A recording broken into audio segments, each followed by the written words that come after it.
The suit felt a bit too tight, or maybe it was just the years pressing down on him. Mr. Han looked at his reflection in the mirror.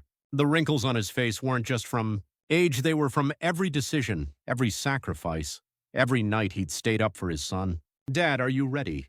His son, Ji-hoon, peeked through the door in a tuxedo that fit perfectly. "Almost, mister," Han said, adjusting his tie with trembling hands. It had been years since they had stood this close. Ever since Ji-hoon left for college, conversations had been short, polite and safe. Nothing heavy, nothing real. But today, as music echoed through the hall, all those unspoken words sat between them. "Dad, thank you for coming early." "Mister." Han smiled faintly. "You think I'd miss my son's wedding?" Ji-hoon hesitated. "I didn't think you'd walk me down the aisle." The old man's eyes softened. "Well, I didn't think you'd ask." Silence filled the small dressing room, the kind of silence that heals. Outside, the wedding bells began to ring, and as they walked out together side by side, "Mister." Han's hands trembled not from age, but from the weight of love finally finding its way home. Chapter 1. A Father Left Behind. The night before the wedding, Mr. Han sat alone in his small apartment. A single photo sat on the table. Ji-hoon at age 6, holding a paper airplane. He remembered that day. "Appa, it flies higher if you throw it with love," Ji-hoon had said. He had laughed then.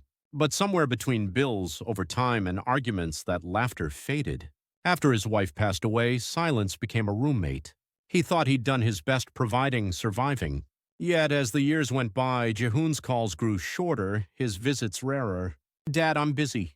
"Of course, work hard, mister," Han would answer. Every time he hung up, he whispered the same line to the empty room. "I'm proud of you, son." But the walls never echoed back. Chapter 2. The Invitation. 3 weeks before the wedding, a white envelope arrived in his mailbox. The handwriting was neat. Ji-hoon's wedding invitation. He stared at the gold letters as if they were written in another language. Was he happy, proud, nervous? Maybe all of it. He hadn't even met the bride. All he knew was her name, Yuna. He whispered it like a prayer. "Yuna, please take care of my boy." That night he tried to call Ji-hoon, but the call went unanswered. So he recorded a short message. "Son, I got the invitation. I'll be there. Don't worry about me." Then, after a pause, "I hope your mother's proud too." He hung up before his voice could break. Chapter 3. The Reunion. When he arrived at the wedding hall, the crowd was already buzzing. Old colleagues, relatives, friends, people he hadn't seen in decades. But he only saw one face. "Appa!" Ji-hoon approached, smiling nervously. For a second, Mr. Han saw not a grown man, but the little boy who used to run toward him after school. "You've grown," he said softly. Ji-hoon laughed. "You always say that, and it's always true." They stood awkwardly, unsure how to bridge the years that had drifted between them. Then Ji-hoon said quietly, "Dad, will you stand with me when the music starts?" "Mister." Han blinked. "Me?" "Yeah. You and I. Together." His voice shook. "Of course." And in that moment, the distance of 20 years began to shrink. Chapter 4. The Bride's Smile. When he saw Yuna for the first time, she bowed deeply. "Nice to meet you, Father." "Father." The word echoed inside him like a blessing. Her smile was gentle, like someone who already understood everything he couldn't say. "You raised Ji-hoon well," she said. He shook his head.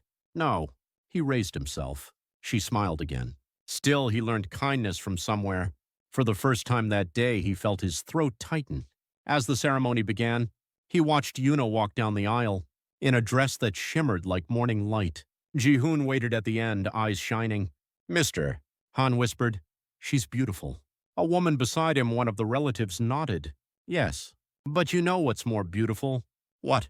"The way you're looking at your son." He blinked rapidly, trying not to cry. Chapter 5. The Song. During the reception, a piano melody filled the hall. Yuna's mother stood to sing, then gestured toward the mic. Would the groom's father like to say a few words? All heads turned. "Mister." Han froze. He hadn't prepared anything. Ji-hoon stepped forward. "Dad, only if you want to." He took a deep breath and walked toward the mic. For a moment, he just stared at his son and the woman beside him. "My wife loved this song," he began softly. "She used to say when our son gets married, she'd sing this for him. But life didn't give her that chance." The hall grew silent. "So today I'll just say what she wanted to sing." He looked straight at Ji-hoon. "Be kind. Be patient. Be the love she would have been proud of. A tear rolled down his cheek. He didn't wipe it away. Chapter 6, The Hug. When the ceremony ended, guests lined up to congratulate them. Mr. Han stood aside holding his coat. He planned to slip out quietly. But then, Appa! Ji-hoon ran toward him. Where are you going? You're busy. I'll head home. Home? Dad, this is your home too. He paused. Then Ji-hoon hugged him tightly. For years, Mr. Han had imagined this moment, how it would feel to hold his son again. It was warmer than memory. Thank you, Ji-hoon whispered, for everything I didn't say before. Mr. Han laughed softly through tears. You just said it. Chapter 7. The Photo. Later, the photographer called out, Family photo, please. Yuna held Ji-hoon's arm, smiling.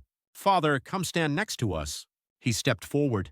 The photographer raised his hand. 1, 2, 3 smile. He tried to, but tears blurred his vision. The flash went off, catching a single tear mid-fall. That photo would later sit on his desk.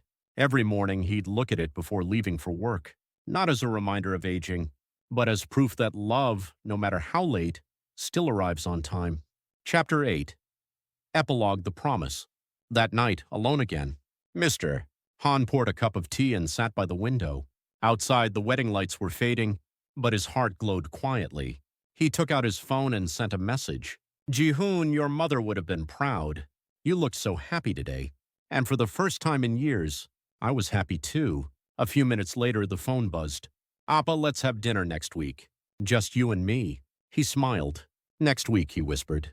He placed the phone beside his teacup, and for the first time in a long time, he didn't feel alone.